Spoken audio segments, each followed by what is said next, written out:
bagoroni be duguta ministry ka farga min tolona duna saka sugu cela adola be saka tigibla saka ko ferela nega kanya mugwa sanga biso be aka mali jamana fantana bela jine fe ko fo ka wari nyimando ka fo bana ko no foni wati selenye bakuru ko no foni ode kelenye fari foni tama do mimbe talike mari jamana ministry solani akabara beta kanyishi kalanko ko nyambolma alla bena o fe wala sa kasika ke chikan kenengerenye janko sanla ba kimiru munumbe senzena kana ukasika ke jeliya hukumu konana wala sa munu ye gerasega soro ulu bisiga teme akbaro ka ke kasoro yuru kuma do ala kuma ko mar sportif contre la fraude dans les examens de fin d'année scolaire inde ya on donga ya bi ba ngakuna fono konana kuma fono na framinga ka wala au yesoni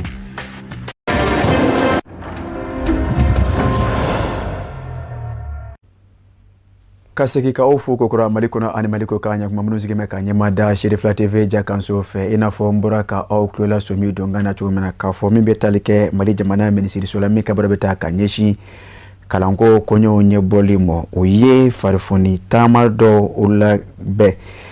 mi ni la nyini mimbala odeye kaseka ke chika karengane kanyeshi kalango konyo nyeboba uma janko sanla ba kimire munu be senzena kana abaro kasika ke jelia hukumu konana kewale ngoni akira sababu kasika kalande masau madama mamo dabe kalango konye bola ko blajine kamaronyona wala sa oblajine kasika jeka ko ngenyo fe minkera kabeni sibirido mekalo kle kononton samba fla animu wono wora stade Mamadou Konate konana Shirifla TV to la samba travere aleye jauta abela kali Alhamidou Badini fe Dugubla okapsala dawuli jamana kalanko ministre so ministère de l'éducation nationale abeni wulika jobolo da sanwosa tama ani farokolo nyene jesraka lanyini otedawere nambara fanwofa ko keleka bo anga kala yorola kakeni sankunche nyogondawye nobe examen okofo osratkela drapo yelekera kaje ka jamana jonjonda tama inundo sorola kake jamana kalanko ministre fe akerefe ministri nani nyogona jama mimbe ambi eska nyogon tumbe en salo donc be badon ko ni rassemblement nafa de bala an nafa kabo o de yake am ministre duru de don na di ben kerefe ya CNT vice président be ani CNT représentant be syndicat ou be syndicat d'enseignants les parents d'élèves tout le monde est là bébé amba don jien fembe be damne ni kenay alhamdulillah dem senu munbe ena examen na uka kene ambe duko uka dawire la uka nambara ke ne ni mi kala on la kana ko ke marchi kulu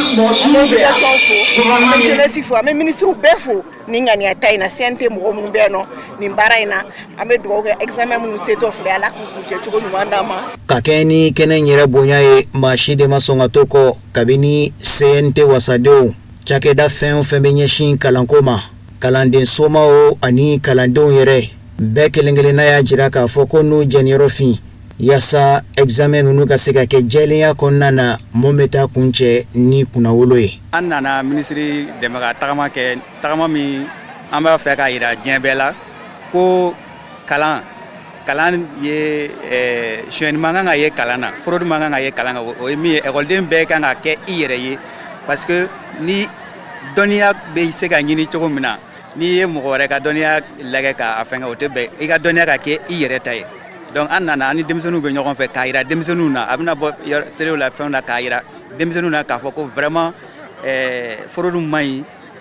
anga examen règlement suit pour que anga seka examen nyuman ke kateme examen fien foi kana yanga examen o de kana na ministre de ben atamaina d'accord la dilika mi be no abeta école de fanfe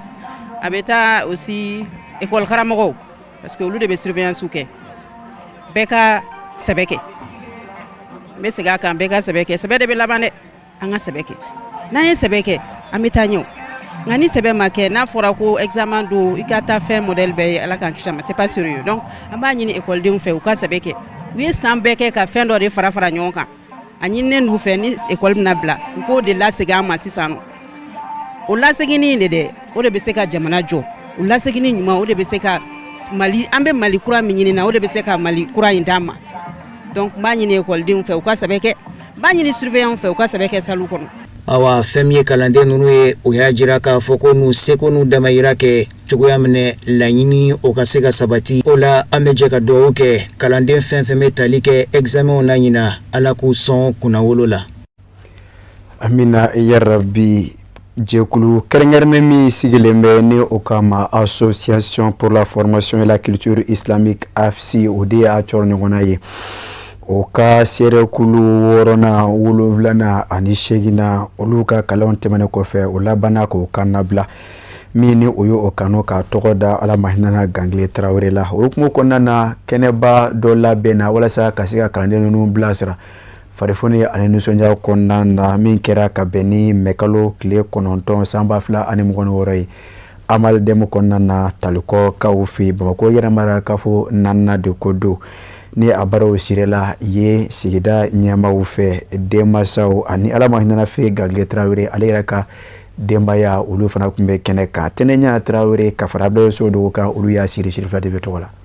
Sangani alkuranɛ sanuman kalali Mohamed Teli fɛ o de kɛra ka AFSI ka nin sigi in baaraw nun don n'o bɛ tali kɛ u ka serekulu 6nan 7nan fo ka taa se 8nan maaw labilali ma ni u ka sɛbɛn dilenw ma u kalala fɛn minnu na n'o de ye k'u lafaamuya alisilamɛya diinɛ la. Voilà donc promotion minnu bɔtɔ filɛ nin ye ni y'u mɔgɔw bɛɛ lajɛlen fara ɲɔgɔn kan o ye mɔgɔ 43 olu de bɛna bɔ nin wagati in na promotion 3 ninnu faralen no ɲɔgɔn kan module fɔlɔ o ye apprendre à lire le Coran n'o ye k'u dege kuranɛ kalanni na tajwidi la a module 2nan o de ye la jurisprudence islamique n'o de ye fiqh ye a module 3nan o ye les piliers de l'islam n'o ye silamɛya jɔsen 5 ye donc mɔgɔ minnu bɛ yen n'i sera ka nin bɛɛ lajɛlen dɔn alhamdulillah a bɛ kɛ fɛnba de y'i bolo kɛrɛnkɛrɛnnenya na minnu bɛ ka les 5 piliers de l'islam kɛ bi an b'a fɔ k'a fɔ olu b'an bolo ɲina y'a san 7 ye ɲina ye a san 7 olu b'an bolo donc an b'a fɔ k'a fɔ kɛra karamɔgɔw ye wa min fana ye fɔlɔ la ka lecture kɛ fo an ye a bila ka lecture kɛ cérémonie daminɛ na ale yɛrɛ ye yan kalanden jolenbaw de a k'a dɔn k'a fɔ association pour la formation et la culture islamique n'o ye AFSI ye AFSI ye kalanden caman former wa o kalandenw de tilala ka kɛ karamɔgɔbaw fana ye n'u bɛ ka mɔgɔw ladɔnniya. Serekulu in tɔgɔ dan bɛ maa min na ni Ala ma hinɛna la Ustaz Gangile Tarawele ale tun ye alikuranɛ sanuman kanuba belebele ni maa caman de sereyara n'o fasamaciya in ye kɛnɛ kɔnɔna la. AFSI ye association de ye fɛn ɲini association tɛ ka d'a kan jamana bɛ récépissé di association ma a tɛ dabɔ fɛn ɲini kama o de la an ka statut kan a bɛ yen nɔ a but non lucratif donc fɛn ɲini jɛkulu tɛ nka n'i kɛra tɔnden ye droit d'adhésion i b'o de sara n'o ye 2000 francs 400 n'i ye 400 sara o ye kelen tɔnden n'i kɛra tɔnden tɔn sariya n'o ye 1000 an ka tɔn in bɛ cogo min na ka d'a kan o wari minnu bɛ di o de b'anw dɛmɛ ka se ka karamɔgɔw sara ka ji di auditeurs ma ka te wuli ka d'u ma ani papier ninnu fɛn minnu bɛ imprimer voilà donc o 1000 u b'o de di mais o yɛrɛ tɛ wajibi yɛrɛ fɛnɛ ka d'a kan association in ka laɲini ye de ka se ka kunfiya kɛlɛ ka bɔ an ka jamana kɔnɔ silamɛ kana sɔrɔ jamana in kɔnɔ min tɛ se ka kuranɛ kalan wa fɛn wɛrɛ fɛnɛ b'an ka centre la o de ye jumɛn ye taabolo ko tɛ an ka centre la karamɔgɔ bɛ na an b'a f'i ye k'a fɔ ko vraiment n'i nana i bɛ ka cours di kana mɔgɔ ka karamɔgɔ dɔgɔya kana mɔgɔ ka karamɔgɔ nɛni ka d'a kan bɛɛ bɛ karamɔgɔ dɔ de nɔfɛ donc o la n'o kɛra i b'a dɔn centre bɛ fanga sɔrɔ kosɛbɛ. Kɛnɛ in kɛra waati kɛrɛnkɛrɛnnen kalanden ninnu bolo u ka nimisi wasa yirali la ni u ka dɔntaw kawariyali ye bi. Bon an ye ne ye kalandenw ka ɲɛmɔgɔ ye c'est vrai bon n bɛ yɔrɔ mun na n tun bɛ cycle mun na n'o banna n'o ye fiqh ye voilà anw ye silamɛya sariya minnu bɛ yen kuranɛ kalan kɔfɛ sariya minnu bɛ yen seli cogoyaw ni silamɛya tɛ taa fɛn minnu kɔ an y'olu de kalan voilà donc an tun bɛ lagdari gafe dɔ bɛ yen u b'a fɔ ko lagdar voilà an ye lagdar de k'a daminɛ a daminɛ la ka taa laban an ye olu de faamuyaliw sɔrɔ cycle in kɔnɔ. Bon laban mun bɛ ne bolo o ye ka hali bi welewelema da bila mɔgɔw ma diɲɛ bɛ yɔrɔ cogoya mun na bi bon an tun bɛ kalan kɛ cogo mun na a cogoyaw yɛlɛmana dɔɔnin komi a fɔra cogo min na fɔlɔ mɔgɔw tun bɛ kalan kɛ bulonkɔnɔlaw la bon ani a bɛ fɛn mais sisan mɔgɔw tɛ o ɲɛ sɔrɔ bɛɛ bɛ don école la n'i donna école la niveau n'i ye fɛn sɔrɔ ka na nin na i bɛ ka kalan kɛ ka kuranna kalan ka diina kalan ka faamuyali sɔrɔ a la donc anw bɛ welewelemada bila mɔgɔw ma mɔgɔkɔrɔbaya t'a la denmisɛnninya t'a la. Anw kɔni nisɔndiyalen don bi dante nisɔndiya min na vraiment nisɔndiyalenba de don dante nisɔndiya min na anw yɛrɛ bɛ na kalan in na tuma min na o y'a sɔrɔ an tɛ foyi dɔn kuranɛ la an tɛ foyi dɔn kalan yɛrɛ la mais an ka karamɔgɔw ka timinandiya bolo baliku kalan ma nɔgɔ u y'an dege kalan in taabolo bɛɛ la alhamdulilayi rabbil alamin fo sisan an yɛrɛ bɛ an ka so an b'an ka kuranɛ kalan an b'an ka kuranɛ kalan an ka so comme il faut i b'a fɔ k'an y'a daminɛ ni kuranɛ kalan de an bɛ ala fo la ka sanga ni kuranɛ verset dɔw kalanni ye 6e promotion maa dɔw fɛ o de kɛra sigi in na kumaba dɔ ye ni ka sɔrɔ ka bɛɛ lajɛlen kun cɛ ni remise kɛli ye n'o bɛ tali kɛ u ka attestation dili la u ma ka fara bonya wɛrɛ dɔw kan. O b'a to an bɛ bɔ Mali jamana kɔnɔ ka an kun da Arabi Saoudite ka kɛrɛnkɛrɛnma Medinekaw fɛ ka ladɔnniya k'a fɔ ye groupe Cherif la Voyage ejiden minnu bɛ ni o bɛ tali kɛ a cɛman ni musolamaw la ka fara o ka ɲɛminɛberew kan gidiw o taara ziyara kɛ Arwada Sharifa la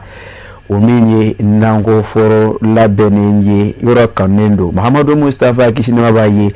ale ka misiri ba in kɔnɔna na Medinekaw fɛ ka ladɔnniya k'a fɔ o bɔlen kɔfɛ ye o labanna ka taa o sen jɔ Bakiya sɛlɛ dɔw kɔnɔna na ni ye Mahamadu Mustafa kisi nɛɛma b'a ye a jɛɲɔgɔn caman danbɛ yen fana ka ladɔnniya k'a fɔ ziyara min kɛra Arwada Sharifa la an balakaw ni cɛw ta a bɛɛ lajɛlen kɛra ka bɛn ni jumadon nɛgɛkalo tile 826 de ye an ka taamaden kɛrɛnkɛrɛnnenw Arabi Saoudite Kafunɛ Batule ani Fuseni Keita. Groupe Cherif la Voyage a bɛ ziyara minnu boloda a ka hiji taamadenw ye n'o baara daminɛna ni convoi fɔlɔ hiji taamadenw ye Madinatul Munawwara dugukolo sanuman kan Darul Hijra o baaraw bɛ sen na. Silamɛya lahɔrɔma yɔrɔ caman ziyaralen kɔfɛ groupe Cherif la Voyage ka gidiw u bɔra ni u ka hijitaden cɛmanw ani musomanw ye waasa ka taa kira ka rawda ziyara ani Bakiya kaburu don alisilamɛya diinɛ kɔnɔna na bɛɛ lajɛlen b'a kanu i sen mana jɔ Madinatul Munawwara dugukolo barikalen sanfɛ i ka t'i ɲɛda kira dayɔrɔ kan n'a somɔgɔw n'a jɛɲɔgɔnw groupe Cherif la Voyage ɲɛmɔgɔw ye o hakilina in de faamu o de kama sanga ni wagati Madina sigi kuntagala bɛɛ lajɛlen kɔnɔ ziyaraw bɛ boloda groupe Cherif la Voyage a kɛlen kɔfɛ ka laɲini kɛ Saudiya jamana ɲɛmɔgɔw fɛ bɔlɔlɔ sira kan application nusuku la k'a ɲini u ka yamaruya di hijiden ninnu ma u ka se ka t'u ɲɛda kira n'a somɔgɔw dayɔrɔ kan o jɛn dira u ma hijitaden cɛman fara musomanw kan wagati kɛrɛnkɛrɛnna hijitaden cɛmanw ye olu ka t'u ka ziyara kɛ lazara seli kuncɛlen safo seli jiginnen kɔfɛ hijitaden musomanw an ka Seyida Madame Kulibali Seyida Makɔrɔba Haidara ale bilala hijitaden musomanw ye ka taa ɲɛda a mɔkɛ sanuman dayɔrɔ laban kan. Assalamu alaikum ya Rasulullah.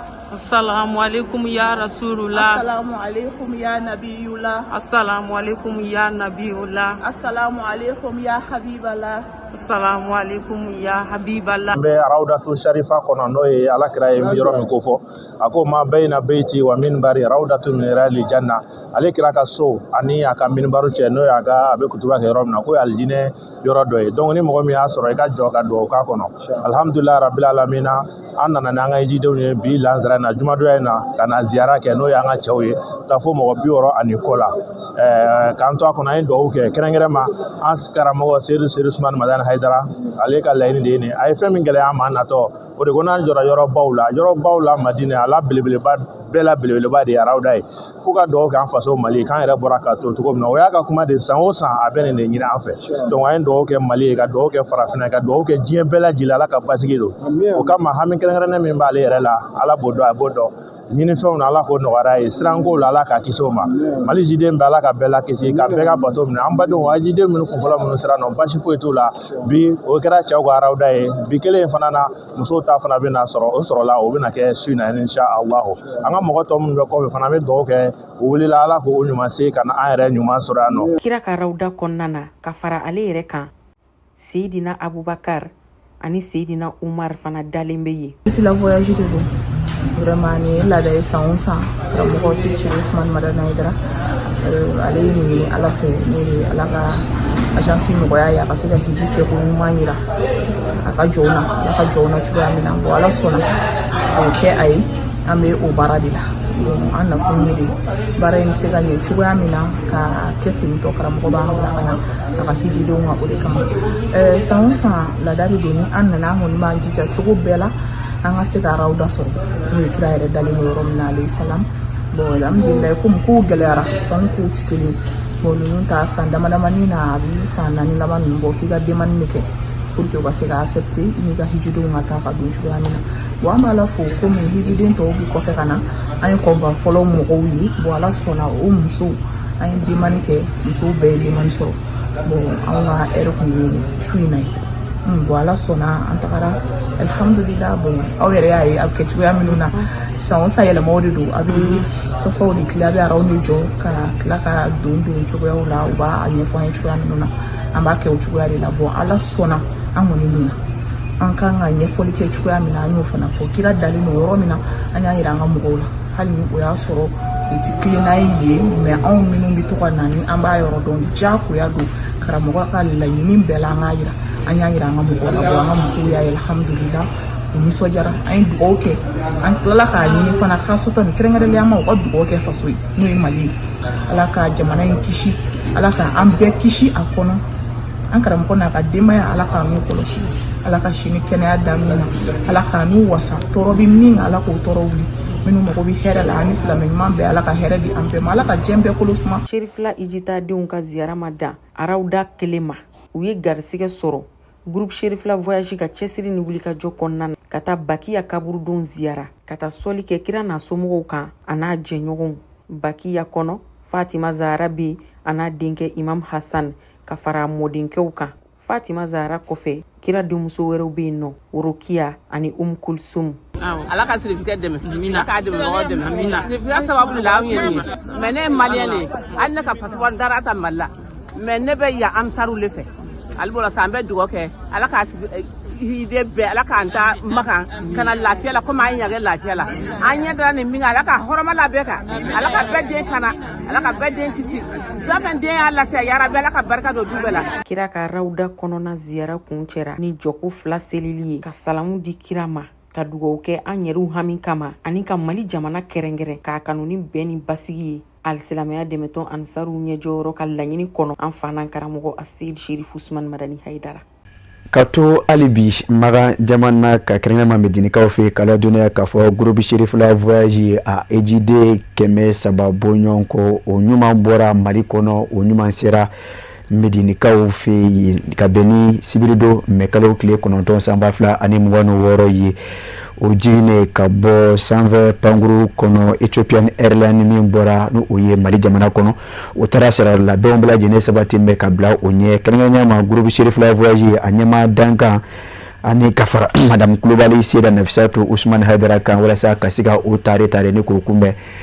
ka ɲa Medinikaw fɛ Sherifla TV tɔgɔ la an ka jɛ ka ɲɛmaada sɔrɔlenw fɛ min fara ɲɔgɔn kan ciden kɛrɛnkɛrɛnnenw Kafunɛ Bacili ani Fuseni Keyita fɛ. A bɛ surunya hijitala 300 la groupe Sherifla voyage ka taamadenw na minnu donna Saudiya jamana kan Madinatul Munawara kabiri ni pankuru jigi kɛnɛ kan Medine ka bɛn ni nɛgɛ kanɲɛ 23 ye jumadon mɛkalo tile 18 u kunbɛnna groupe Sherifla voyage ɲɛmaaba fɛ directeur général a n'a baarakɛ ɲɔgɔn. U bɔra Bamako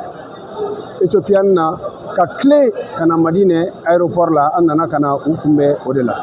mɔgɔ min nana mɔgɔ 272 o kɛra bi le 8 ye o y'a sɔrɔ le 5 mɔgɔ 46 olu fana nana o la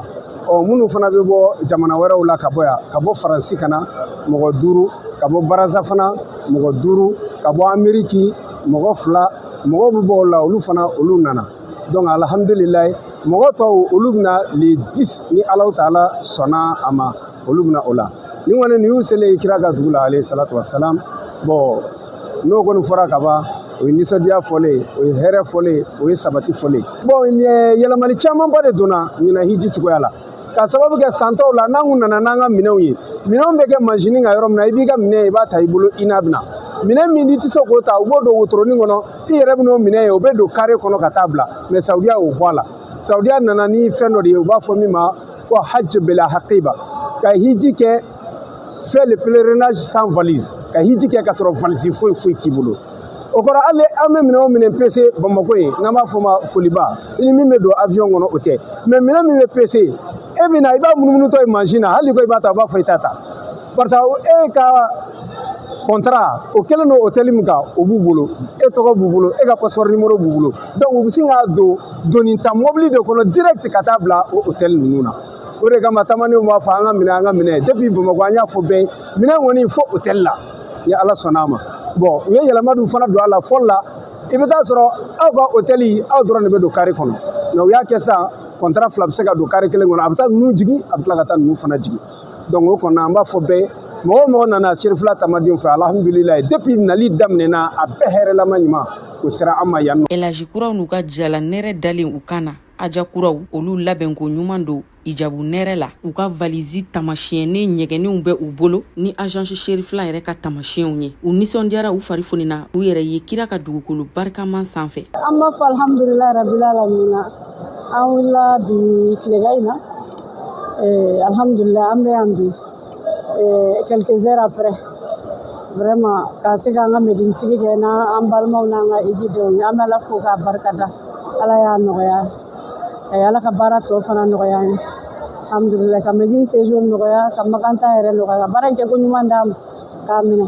ka sara kɛ alijinɛ ye. Pankurun jigin kɛnɛ kan sɛgɛsɛgɛliw bɛɛ lajɛlen bannen kɔfɛ valisiw latɛmɛnen kɔ ijitamadenw sɛnsɛnna groupe Serifula ɲɛmɔgɔw fɛ ka na n'u ye u ka hôtel la dunanjigiso in tɔgɔ Golden Manazil Fala ani kira ka misiri cɛ ye ɲɛtugun ka yɛlɛ ye groupe Serifula voyage ka ijidenw bisimilalen do yen nɔ de medine sigi bɛɛ lajɛlen bɛ kɛ u to o hôtel de la u sɛnsɛnnen kɔfɛ ka don hôtel kɔnɔna na dumuni dira taamadenw ma u k'u nina hinɛ sirajan bolilen kɔfɛ tani ka sɔrɔ ka taamaden kelen kelen ka jiginyɔrɔ yira i la ka t'i nɔngɔma dɔɔni.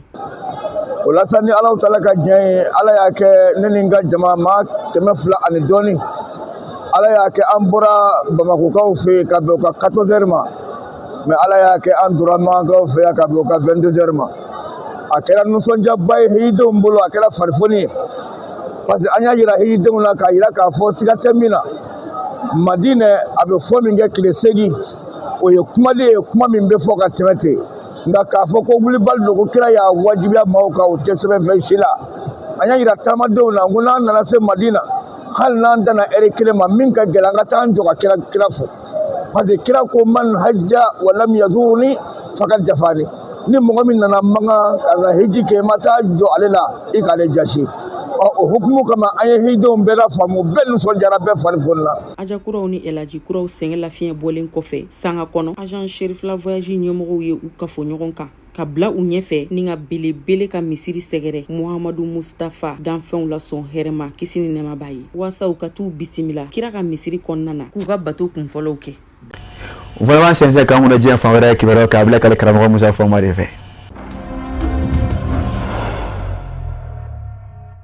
Congo Kinshasa fanga sinamato ɲɛma Martin Fayulu a bɔra k'a jira jamana ɲɛma Félix Tshisekedi la k'a fɔ a bɛ ka min laɲini nin ye a kɛ man di ka sira sɔrɔ n'o ye mandat sabanan ko kuma min bɛ a da kɔnɔ bi a ma ladɔnniya k'a fɔ yanni Martin Fayulu kun ka bɔ ka jamana ɲɛma jaabi jamana ɲɛma yɛrɛ de kun bɔra a ka laseli dɔrɔn k'a fɔ ni Congo ka denw mago jɔra ale la jamana ɲɛmaya la a ka kumaw dafalen jamana ɲɛmaya la ko ale na Congo ka denw jaabi kɔrɔfɔ in jɔra bɛɛ hakili fɛ k'a fɔ jamana ɲɛma ka kumaw dafara a b'a fɛ ka mandat sabanan ɲini a yɛrɛ ye Martin Fayulu fanga sinamatɔ ɲɛma a ko a ka laseli la Félix Tshisekedi jamana ɲɛma b'a fɛ k'i barile to fanga in na k'a t'a bila de nka a k'a dɔn k'a fɔ o se tɛ a ye n'a y'i kɔ da jamanadenw kɔ a la k'a na dɛsɛ k'a sabu kɛ san 2028 ni jamanakuntigisi kalata kuma kɛra tɛmɛnbɛn ye k'a ma se ka kalata labɛn a k'a dɔn k'a fɔ san 2029 san min bɛ da o kan o janvier kalo a bɛ taa ka bɔ jamana kunna jamana ɲɛma tɛ bilen fo a ka segin n'o ye ko wa ko jamanadenw kan ka min kɛ u n'o kɛ u ye min kɛ jamana ɲɛmakɔrɔ Joseph Kabila la k'a bali ka mandat sabanan ɲini k'u na Félix Tshisekedi bali o cogo fɛnɛ na a ka mandat sabanan kɛ Congo Kinshasa jamana kunna araba wulada yanfa de fɛ Félix Tshisekedi min bɛ fanga na Congo kunna kabini san 2019 a y'i da se jamana sariya sunba yɛlɛmali ko kuma mɔ. O yɛlɛmali ko kuma yɛrɛ de nana ni ɲuɲu ni ɲaɲa wulili ye jamana kɔnɔ nka a ka fanga ɲini dɔ ka laɲini don. O de y'a to fangasidamatɔ ɲɛma ni o ye Martin Fayulu ye o y'a jira k'a fɔ jamana ɲɛma Félix Tshisekedi b'a fɛ sa de k'i kɔ da jamana yɛrɛ de kɔ la sa. K'a b'i n'a fɔ kɛlɛ min filɛ nin ye senna Congo Kinshasa kɔrɔyan b'a fɛ kɛlɛ in dabɔ b'a kamɔ de kɛlɛ in laɲini bɛ de jamana ɲɛma yɛrɛ bɛ yɛrɛ jamana juguw fɛ kɛlɛ in kana se ka ba jango a barile bɛ se ka to fanga in na k'a t'a bila ka dalaminɛ kala kɛ ko kɛlɛ bɛ senna jamana kɔnɔ.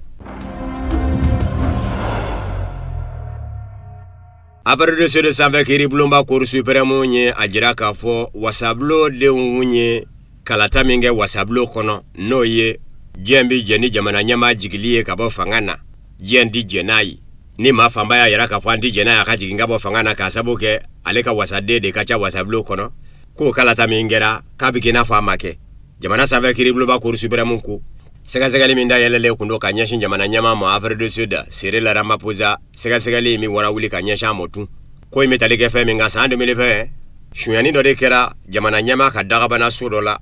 nka jamana ɲɛma so minɛnen se ma kɛ ni so ye fanga na a bɛ n'a fɔ so ninnu yɛrɛw de ladiyara jamana ɲɛma fɛ u k'u da k'u bonbo ye nafolo sunyani ka jamana ɲɛma ka dagabana so in kɔnɔ. O sɛgɛsɛgɛli de kun ɲɛsinna jamana ɲɛma Cyril Ramaphosa mɔ Afrique du Sud ko in kɔni labana ka bila ye dɔ ye san 2022 ka sabu kɛ a ka fanga ɲini dɔ ni o ye ANC Nelson Mandela ka fanga ɲini dɔ ani Jacob Zuma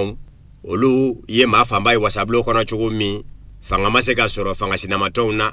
ka jamana ɲɛma lase bɔgɔ jeninen ka wale kelen k'a ka fanga bi wasablo denw a donni kama san 2022 décembre kalo tile 17 u y'a yira k'a fɔ laɲini min kɛra ka ɲɛsin jamana ɲɛma ma n'o y'a binni n'a sɛgɛsɛgɛli ye ko a tɛ ɲɛ sɔrɔ nka sanfɛ kiri bulonba Cour suprême bilama n'o ye musolaka ye ko Mandi Zamaya ale ye wasablo denw ka kalata in bɔ a ma k'a fɔ o bɛ kɛ i n'a fɔ a ma kɛ ka laban ka ɲini sɛgɛsɛgɛli ka dayɛlɛ ka ɲɛsin jamana ɲɛma ma kɛrɛnkɛrɛnnen ɲɛna jɛkulu min ɲɛsin bɛ jamana ɲɛma binni ma ni o ye commission de destitution ye Julius Malema Afrique du Sud denmisɛnnin jɛmagannin don politiki binna k'u kan a yɛrɛ tun bɛ jamana ɲɛma Cyril Ramaphosa ka fanga ɲini dɔ kɔnɔ nka n'u ma ɲɛ sigi la a bɔra ni ka taa ka fanga ɲini dɔ sigi ko AFF combattant de la liberté économique Julius Malema y'a jira k'a fɔ nin ye kunnawoloko ye k'a ye k'a fɔ bi kiri ye tiɲɛ fɔ jamana ɲɛma kunga ko fɛn min dora sa jamana ɲɛma yɛrɛ ka fanga ɲini dɔ kɔnɔ ma olu de bɛ lajɛ n'o y'a sɔrɔ u bɛ jɛ n'a ye maa ka ye u kunna fanga ɲini dɔ kunna maa min mankutu tiɲɛ bɛ nin cogo in nɔ n'o bɛɛ n'u mɔ ko maa dadon yɔrɔ tɛ o la nka min ye jamana ta fa kɔni ye jamana ɲɛma Cyril Ramaphosa na jamanadenw jaabi jamana ɲɛma Cyril Ramaphosa yɛrɛ kabini ko in kɛ sa san 2020 kana bila bi la a bɛ k'i cɛ a la k'a fɔ tiɲɛ tɛ a barata nafolo min yera polisiya ɲɛma dɔ de ye sɛgɛsɛgɛli kɛ ni ka jɔ sonkɛ la sonkɛ k'a fɔ ko jɔnwala dolari wari miliyɔn caman min yera jamana ɲɛma ka dagabana so la an minɛnen n'a ma ɲɛ ko jamana ɲɛma t'a fɛ a ka dɔn k'a fɔ nin n'a ɲɔgɔnna nafolo bɛ a ka dagabana so kɔnɔ jamana marabolo dɔ fɛnɛ na a tɛ si so min kɔnɔ tɔgɔ tiɲɛ don jamana ɲɛma mɔ ko jamana ɲɛma ye a lajɛ k'olu sow damu u ka kuma in bila ye a kana dɔn yɛrɛ k'a fɔ u y'ale ka nafolo suɲɛ polisiw ka ɲɛma de y'o sɛgɛsɛgɛli kɛ ka t'o tɛngu sonkɛ la o de y'a to sa wasablo kɔnɔ ni se kɛra n'a ye wasadenw mɔ k'a fɔ jamana ɲɛma ale min kan ka zon minɛ ale yɛrɛ farala so kan k'a kɔ dogo nafolo min yera ka dagabana so kɔnɔ a halala nafolo do wa teri nafolo yurukulen do de nka Afrique du Sud jamana ɲɛma Cyril Ramaphosa yɛrɛ y'a yira k'a fɔ kuma in bɛɛ ye kalo nafolo min yera dagabana so in na dolari wari dalasi 580 do wa ko nafolo min y'o ye a ka misi tura kwale muga ɲɔgɔnna feerelen Sudan jamana nafolotigiba dɔ mɔ k'o nafolo de do. Iran jamana surasiya na Amerika jamana surasiya jaabi n'a kɛra Iran jamana bonfɛn ye kɔrɔfɔ mɛna ka bɔ Iran jamana wasaden da min bɛ wele ko Ali Hazarian a ko fɔ Amerika jamana ɲɛmɔgɔw k'a dɔn k'a fɔ u kɛmɛ k'u kan nka ni min kɛ Détonateur Mozo ko a jibolo ni sanjɛ Iran jamana tajiduni nguruw ɲɛ ko a tɛna to sen na ko Iran jamana na wuli ka se u ma k'u da ka taga bɔ Iran jamana da la a ye kɔrɔfɔ lase Iran jamana kunnafoni di sira la min bɛ wele ko agence de presse Fars a ko kabini kele a b'a ɲini Ameriki jamana ɲɛmɔgɔw fɛ u ka kɛlɛkɛ kurun n'o ye destroyers ye u ka caman ɲini ka bila olu kɛrɛfɛ kurun mankanw na kɛlɛkɛ kurun mankanw na minnu bɛ se ka kɛ destroyer kɛlɛkɛ kurunba ninnu ngɔnamaw kisi fɛn ye ni u kɛra bonfɛn ye Iran jamana fɛ kuma min Iran jamana ni Ameriki jamana tira ɲɔgɔn na alamisa mɛ kalo tile 7 tɛmɛnen kɛrɛnkɛrɛnnenya ka dugu jɛ juma la u ye muguw fili ɲɔgɔn mɔ Ameriki jamana ye Iran jamana tajidoni guru dɔ bu Iran jamana fɛnɛ Ameriki jamana kɛlɛkɛ kurun dɔ fɛnɛ bu nka o fɛnɛ dafɛ Wall Street Journal kunnafonidi so Ameriki o y'a jira k'a fɔ sigikafɔ min jɔra Iran ni Ameriki cɛ Islamabad Pakistan dugu bala ko dɔgɔkun nata k'a kan ka daminɛ ko juma ko Iran ni Ameriki jamana nɔnabila kan ka ɲɔgɔn sɔrɔ Pakistan dugu bala Islamabad o fɛnɛ dafɛ Saudiya jamana jabaraninso ni o ye El Arabiya ye o fɛnɛ ko minnu kan ka ye sigikafɔ in kɛnɛ ka Pakistan Islamabad faaba la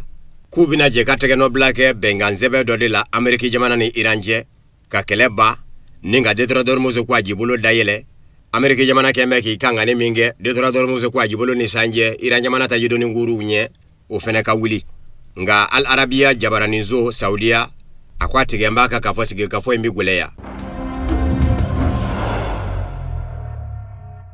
Nazarala jamanaw bɛ ka yɛlɛma don dɔfɔ la n'o ye tariku ye forobakɛlɛ tako filanan kɛra kɛcogo min na a banna bancogo min na minnu ye sebaya ta minnu ka wulikajɔ kɛra sababu ye ka diɲɛ bɔ bolo la Nazarala jamana caman bɛ ka yɛlɛma don kɛcogo la bi ni lakale cogo juguya ye nka dabɔnkama fɛnɛ don nin ye Slovaki minisiri ɲɛma Robert Fico ka kuma ye a selen Rusila jamana kɔnɔ ka bɛn ni nin donba in ɲɛnamayali ye don min na ni kɛlɛ koyara Allemagne fanga la ka Hitler to a kunna san 1941-45 o kɛra forobakɛlɛ tako filanan ye o de donba sangume bɛ ka ɲɛnamaya Rusila jamana kɔnɔ bi Robert Fico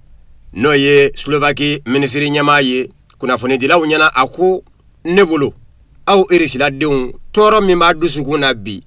a tɛ Nazarala jamanaden si dusukun na k'a ye k'a fɔ dɔfɔ bɛ ka yɛlɛma bi a ka jamana ye baara min kɛ diɲɛ ye o bɛ ka tura kunjugu ka k'o lakale bi nin kɛra Slovaki minisiri ɲɛma ka kɔrɔfɔw ye a ko nka n bɛ da la fana k'a fɔ Rusila jamanadenw a bɛ faamuyali kɛ a n'a dayɔrɔ sɔrɔ a fari la ka sanga ni kuma yɛrɛ cogo ye bawo Nazarala jamana caman bɛ yen bi u bɛ ka yɛlɛma don dɔfɔ sigicogo la n'o ye tariku ye nka ni tiɲɛ ka diya i ko jɛgɛjala ni baji Robert Fico a ko bi an bɛ san kunbɛn dɔ de kɛnɛ kan donba dɔ san kunbɛn a ko san 1941 juin kalo tile 22 tuma min na ni kɛlɛ binna Adolf Hitler n'a jɛɲɔgɔnw fɛ jamanaw minnu kun bɛ a ka fa fɛ n'a welela ko opération Barbarossa ɲinan y'o san 85 de ye a kan ka kɛ hakili jagabɔ don fɛnɛ ye diɲɛ bɛɛ fɛ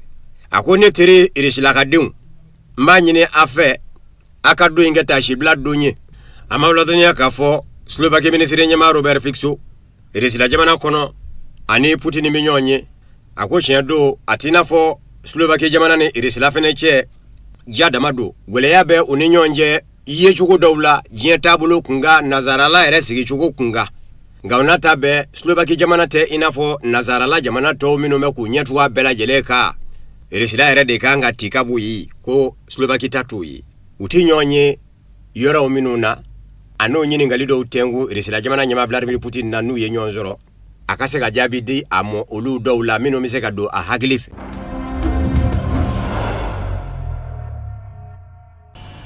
Jɔfɛn bɛɛ lajɛlen ye dafɛn ye kumadɔnnaw ko ten n'i ma ban nali ma i tɛ ban taali ma o dɔw kuma kɔnɔna na min bɛ tali kɛ wajulukɛla belebele an fa n'an karamɔgɔ Mamadu Dunbiya chevalier de l'ordre national kun don dali masa ka wele sera a ma ka bɛn ni arabadon mɛ kalo tile 6 san 2026 ye ka si to san 70 ani san 5 la lapitaniso maire enfant de Luxembourg la Bamako kɔnɔna na a bangena san 1951 waati Kimi Bugula kɔnɔna na Buguni marabolo kɔnɔ a taara ka an balaka 4 ani den 27 to a kɔ a ka jɛnɛjɛ kɛnɛ sigila ka bɛn ni jumadon mɛ kalo tile 8 san 2026 ye a ka denbaya kɔnɔna na ɲamakɔrɔkaw fɛ Bamako yɛrɛ marakafo wɔɔrɔnan kɔnɔna na Sherifla TV tɔgɔla Penda Kone Boubacar Traoré olu tun bɛ an ka jɛ ka ɲɔgɔn da sɔrɔ olu fɛ. Bamakɔ sigida 6nan ɲamakɔrɔ kɛrɛnkɛrɛnnen ɲɛna maaw dusukun kami ne kun don ka sabu kɛ Elhaji Mamadu Dunbiya ni wajulifɛnaba kun don Mali jamana kɔnɔ dabama ka wele sera ma ka bɛn ni araba mɛn kalo tile 6 ye ka sidon san 70 ani san 5 la. Diinɛ lasebaba kun ye Elhaji Mamadu Dunbiya ye. A ka ɲɛnamaya kɔnɔ a ka baara bɛnna o labaarali de ma Mali kɔnɔ ani Mali kɔ kan. O kɛra sababu ye jamana ɲɛmaaw ka jɔnjɔn denko a la ni o ye Chevalier de l'Ordre National ye k'o kɛ bonyamasegin ye a ye. Bi an dusukun kamkaminen don ka da an karamɔgɔ ani an fa ni o de ye Madu Dunbiya mɔgɔ min ye a ka diɲɛlatigɛ bɛɛ kɛ Ala ka diinɛ lase la. Ni Dunbiya kumana wallahi a bɛ k'i kɔnɔ de k'a taara don i ka so ka bɔ n'i ka dossier. A y'a ka baara kɛ fo ka taa se saya ma a bɛ diinɛ lase la. An dusukun kamkaminen don sabula jiriba dɔ binna jiri min n'a ɲɔgɔnna sɔrɔ man di. Anw kalandenw bilala ɲɛnafin na a baara kɛ ɲɔgɔnw n'o ye ani minnu ye génération kelenw ye olu bilala ɲɛnafin na a denw bilala ɲɛnafin na diinɛ yɛrɛ fana bilala ɲɛnafin na. Donc o dusukun kamkama bi an na mais an hakili sigilen don k'a fɔ Ala bɛna Dunbiya sara cogo ɲuman na parce que a y'a ka maaya bɛɛ kɛ Ala ko sira kan. An fa ani an karamɔgɔ Usmane Senu Madani Hayidara a sen bi kɛrɛkɛ la mais a ko kɛnɛ in ale de ye kɛnɛ in tigi ye. N'an sera yan ale kan ka fɛn o fɛn kɛ kɛnɛ in na an ka jɔ an k'o kɛ a kɛnɛ na. Donc an b'a fo k'a barikada k'a ɲini Ala fɛ hali bi Ala ka hɛrɛ k'an n'a ye. Elhaji Mamadu Dunbiya ka denbaya la seereyakanw caman kɛra k'a fɔ limaniyajɔ kun don kodɔnna kun don maaw faraba kun don ɲɔgɔn kan maa dɔw min n bonyanen kun don a kun bɛ maaw lamɛn fana. Baara wɛrɛ kun tɛ Elhaji Mamadu Dunbiya la ni diinɛ laseli tɛ. Bi an fa dara an ɲɛjɔyɔrɔ dara an bolomadayɔrɔ dara nin y'a ka denbaya maa dɔ ka kuma ye. Elhaji Mamadu Dunbiya a bangena den 27 la wa a cɛsirilen kun don a ka denbaya ladonni na. Fɛnba mana bin diɲɛnatigɛ yɔrɔ la fɛnba bɛ bin ni tɔɔrɔ ye fɛnba bin n'o ye hami don ye mais fɛnba bɛ bin ni koba de ye. Je pense que maaba binni nin waati laban in na fɔlɔ tɛ Mamadu Dunbiya ta ye nka Mamadu Dunbiya ta in bilama ye sekuyeli wɛrɛ da Mali kan bi k'a da Afrique kan bi k'a da monde international kan bi monde min bɛ yen n'a bɛ f'o ma ko monde musulman. Tiɲɛ don baara gɛlɛnba don ko gɛlɛnba de kɛra anw na bi mais min y'a kɛ a tigi y'a kɛ. Famille kɔni mun anw ye an y'a minɛ ni Ala ye an y'a minɛ ni limaniya ye parce que mɔgɔ kan ka kasi fɛn o fɛn na i ka su kunkanko la anw hakili la anw fa in ye nin bɛɛ da anw ma a balolen wa salen bɛ ka continuer k'o kelen de porter a ka famille ye a bɛna continuer k'o kelen de ɲɛnafin bɔ Mali ni farafinna ni diɲɛ bɛɛ la anw dalen don la. An b'aw ladɔnniya k'a fɔ Elhaji Mamadu Dunbiya ni dabama ka wele sera a ma a diinɛ baara ɲɔgɔn k'a daminɛ Mali silamɛdenw ka fara ɲɔgɔn kan jɛkuluba au Conseil islamique du Mali la ka taa se Mali diinɛ ɲɛmɔgɔw ka fara ɲɔgɔn kan jɛkuluba groupement des leaders spirituels musulmans du Mali ma a ka kalandenw a balimaw jamana ɲɛmɔgɔw bɛɛ lajɛlen ye dugawu don kɛ badada dali bɛ se ka nɔgɔya a ye cogo min. Au nom du Haut Conseil islamique du Mali, Haut Conseil islamique du Mali, olu tɔgɔ la a ɲɛmɔgɔba a Seydi Sherif Usmane Madani Hayidara ale ko n'an nana jɔ nin kɛnɛ in kan k'an k'a ka foli kɛrɛnkɛrɛnnen kɛ nin kɛnɛ in kan. Ale yɛrɛ sen bɛ cliquer la n'o tɛ ko nin baara in kun tɛ fɔ ale kɔ ale jɛɲɔgɔn de kun ye Mamadu Dunbiya ye a teri don a baarakɛ ɲɔgɔn don nka Haut Conseil bɛɛ lajɛlen tɔgɔ la ko ka dugutigiw fo ka alimamiw fo o tɛmɛnen kɔfɛ ka wajulikɛlaw fo n'o bɔra yen ko a nisɔndiyara a y'an ka minisiri ye n'o ye diinɛ minisiri a y'o ye kɛnɛ in kan yan a nisɔndiyara ni o ye ka d'a kan diinɛ minisiri min filɛ nin ye n'o de ye Muhamad Umar Kone ye diinɛ baara o baara jamana in kɔnɔ yan a sen b'a la a bolo b'a la a bɛ se ka min kɛ a la a b'a k'a la k'a b'o yɛrɛ fɔ k'o waleɲuman dɔn a ko Mamadu Dunbiya a jɔra jɔyɔrɔ min na faso in kɔnɔ o de ye kalali ye a ka wajuli bɛɛ lajɛlen kɛra bɛn ani kelenya ani faso jɔli a ka kuma bɛɛ kɛra o de ye ka denbayaw dilan a y'o baara de kɛ jamana in kɔnɔ ka denmisɛnninw ladon k'u kɛ duwawudenw ye ka musow kɛ furumuso ɲumanw ye ka dutigiw yɛrɛ kɛ dutigi ɲumanw ye a ka wajibi tun bɛ boli ninnu de ka caya donc o la k'a ye fɛn o fɛn kɛ jamana in kɔnɔ a y'a bɛɛ kɛ basigi de la donc o la k'a bɛ foli kɛrɛnkɛrɛnnen ɲɛsin Madu Dunbiya ka denbaya ma ka duwawu k'u ye k'a f'u ɲɛna ko cɛba de tilala jamana in na min talen filɛ n'o ye Madu Dunbiya ye a ye ɲɛnafin bila Ɲamakɔrɔ la a ye ɲɛnafin bila Bamakɔ la a ye ɲɛnafin bila Mali la a ye ɲɛnafin bila diɲɛ fan 14 bɛɛ lajɛlen na. Ala ka hinɛ i la Elhaji Mamadu Dunbiya.